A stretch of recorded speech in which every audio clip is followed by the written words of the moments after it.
இந்தியாலே முதல்ல ஏன் மண்ணு வெளிய போடா அப்படின்னு சொல்றது வந்து ஒரு தமிழன் சொல்லியிருக்கானுமோ இவ்வளவு கெத்தா அந்த கிருத்தி வந்து ஆல்மோஸ்ட் கூஸ் பம்ப்ஸ் வந்துருச்சு. எங்க 2 பேரும் நாங்க கை இப்படி புடிச்சுக்கிட்டோம்.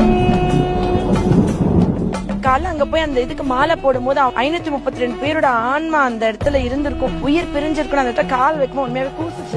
ஐயா வந்து 3 நாட்கள் வந்து இந்த தூக்கு பீடத்தை தொங்க விட்டுறாங்க. 3 நாட்கள் யாரு அவருடைய சொந்தம் சொல்லி வந்தாலும் எல்லாருக்கும் தூக்கு. ஒரு 200 வருஷத்துக்கு முன்னாடி வெள்ளக்காரன் கண்ணுல விரல விட்டு ஆட்டினாங்க நம்ம 2 தமிழ் சிங்கங்கள். இப்ப கூட உள்ள போகும்போது நான் கண்டிப்பா அந்த மீசையை முறுக்கி பார்த்துட்டு வரணும்னு ஆசைப்பட்டிருக்கேன். இப்படி ஒரு எக்ஸசைஸ் பண்ணா கூட மசில் ட்விஸ்ட் லிகமெண்ட் இறங்குறோம். 8 கிலோ ஒரு கத்தியை தூக்கி இப்படி சுழட்டி அடிச்சிருக்காங்கன்னா அவங்க மசில்ஸ் எப்படி இருக்கும்? இந்த காளையார் கோயில்ல 150 நாள் நடந்துச்சாங்க அந்த போர். பூமரங்க எரியறதுல வந்து அந்த 532 பேர் கிங்கா. குறிப்பிட்ட தூரத்துல இத வந்து வீசினாங்கன்னா எதிரினுடைய தலையை கரெக்டா எடுக்கும். அவங்கதான் வந்து முதல்ல கொரில்லா தாக்குதல்னு சொல்லி, அதாவது மறைஞ்சிருந்து தாக்குறது. அவங்கள மாதிரி ஒரு ஜீனியஸ், அவங்கள மாதிரி வியூகம். இப்ப இருக்கிற பாகுபலி